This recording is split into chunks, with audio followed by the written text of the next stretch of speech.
오늘 설교는 덕타원 권은경 교무님께서 해주시겠습니다.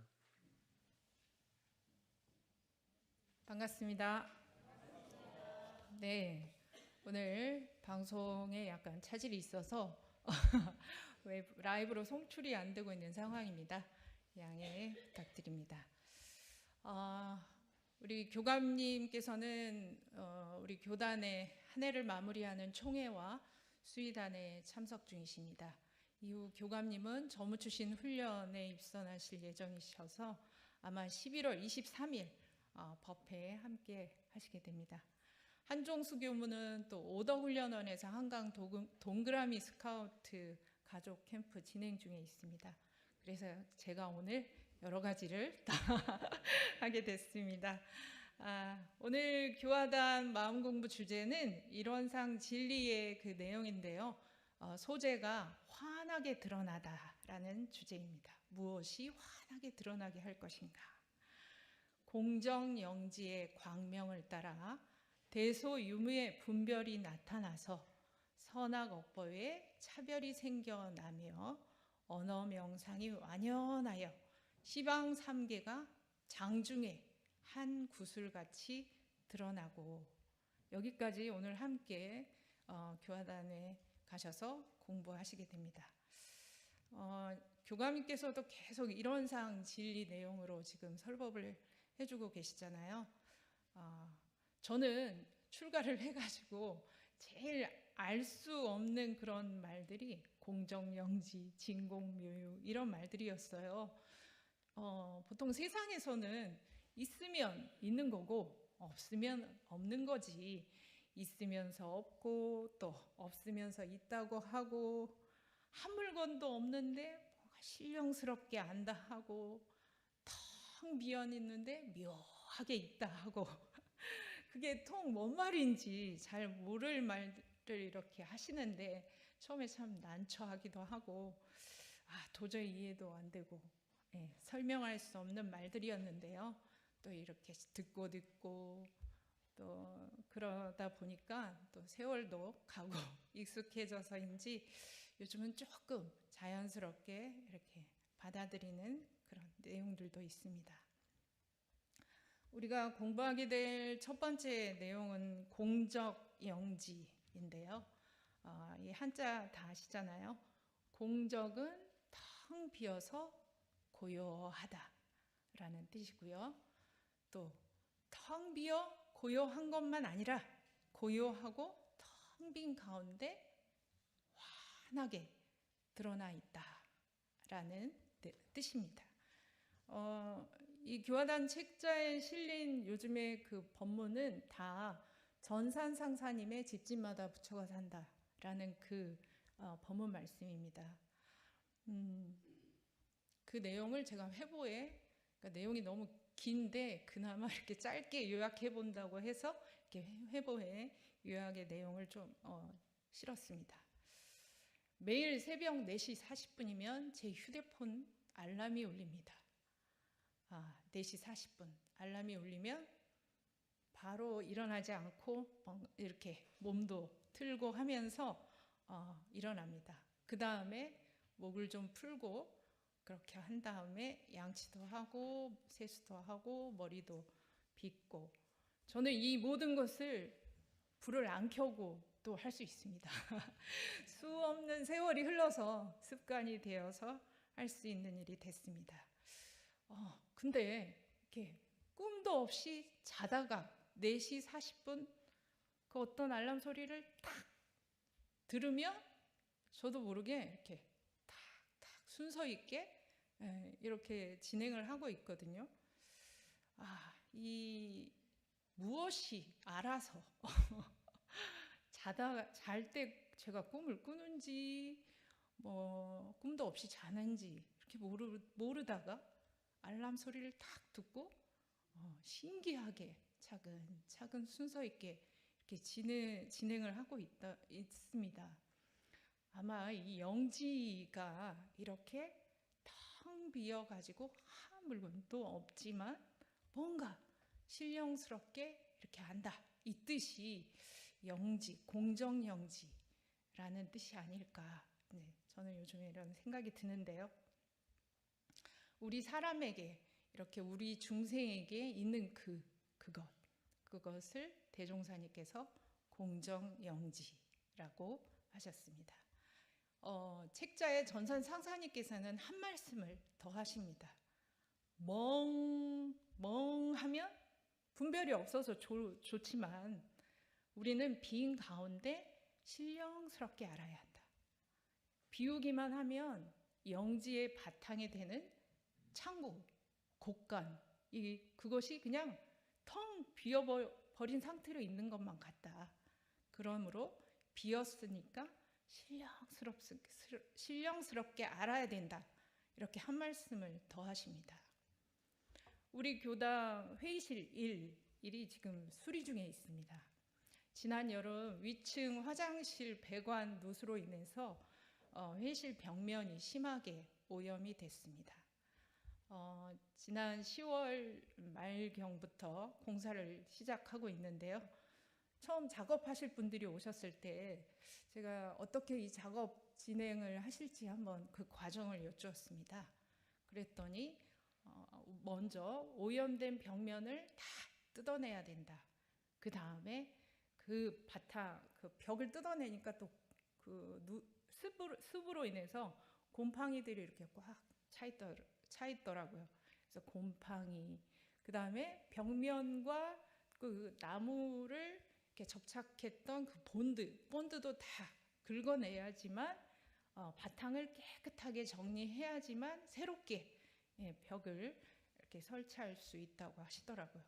마치 이렇게 공적한 표준으로 공부한다는 것이 마음을 이렇게 텅 비운 상태에서 그 다음에 무엇을 할 것이냐, 그냥 멍하니 그냥 깨끗하게만 지낼 것이냐, 그게 아니라 거기에다가 가치 있고 의미 있는 일을 생산하는 것이 대종사님의 그 참뜻, 공정영지를 환히 드러내게 하는 것이지 않나, 이런 생각을 해봤습니다.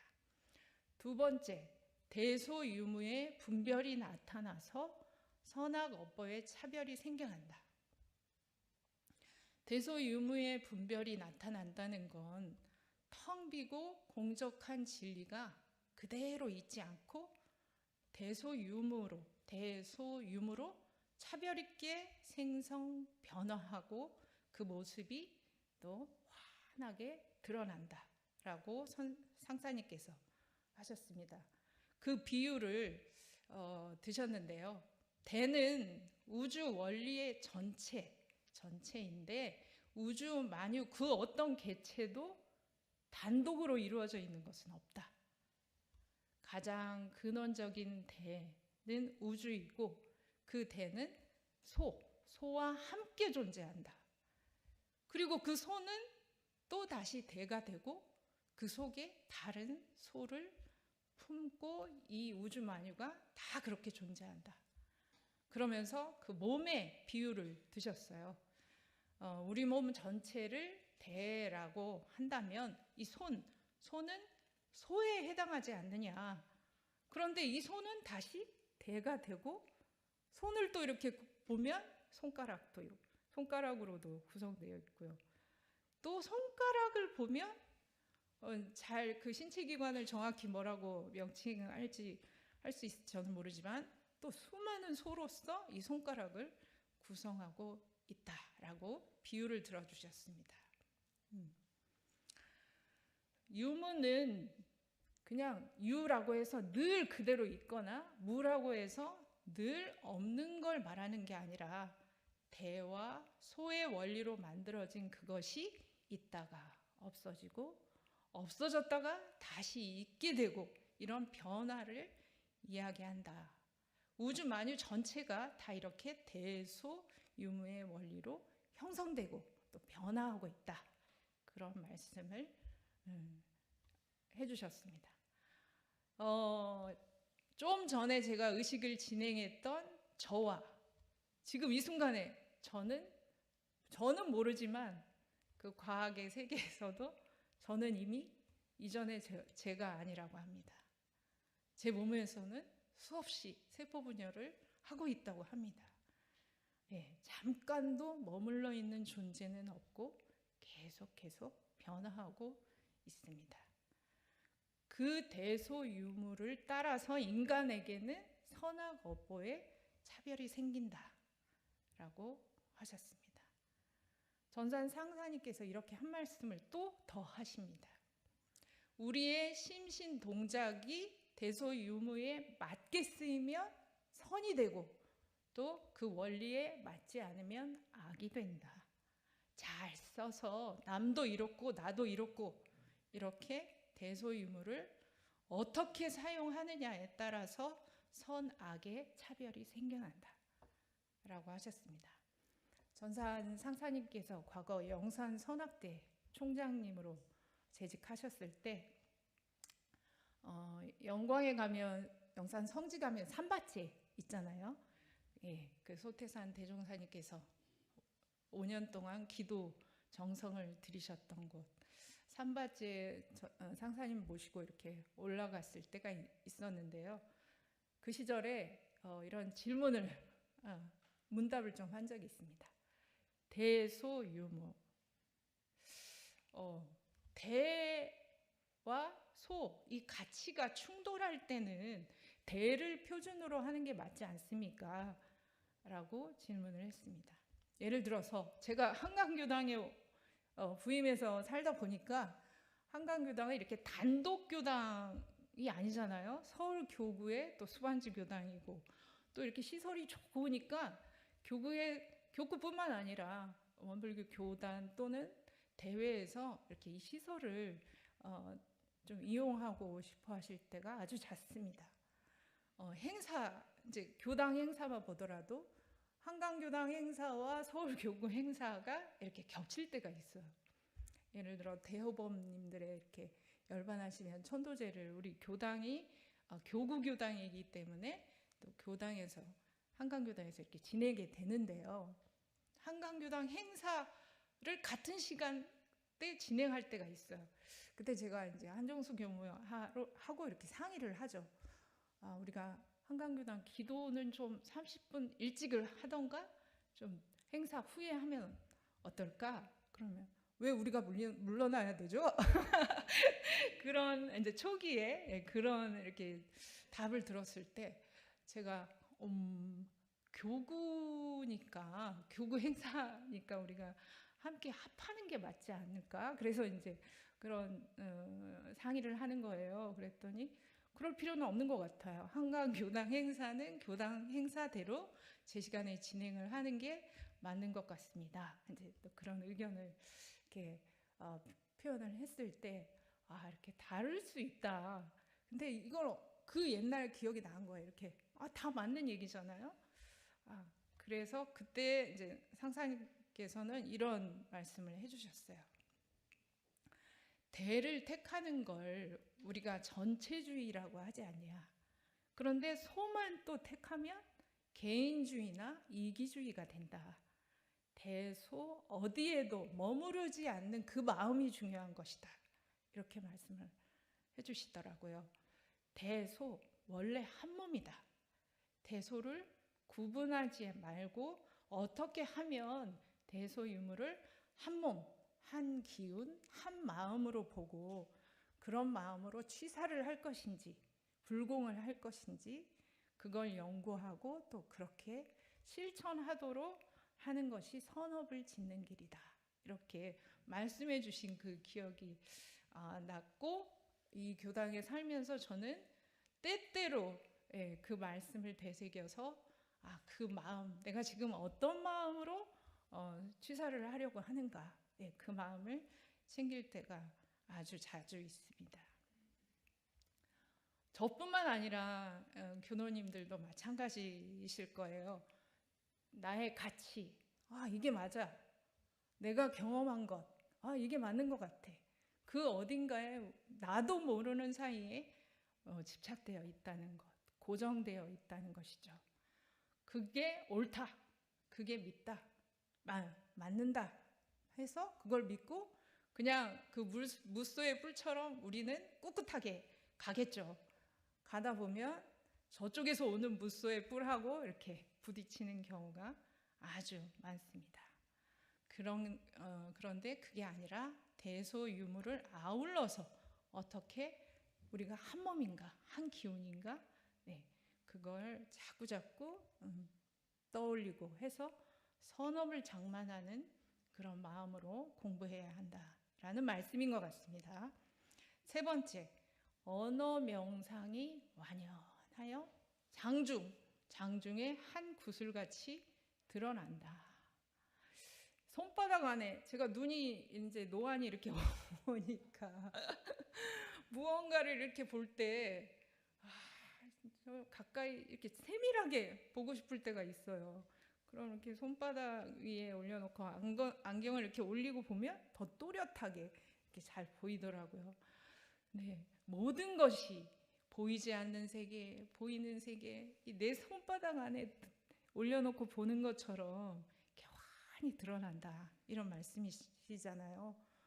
우주 만유가 그렇다는 거잖아요.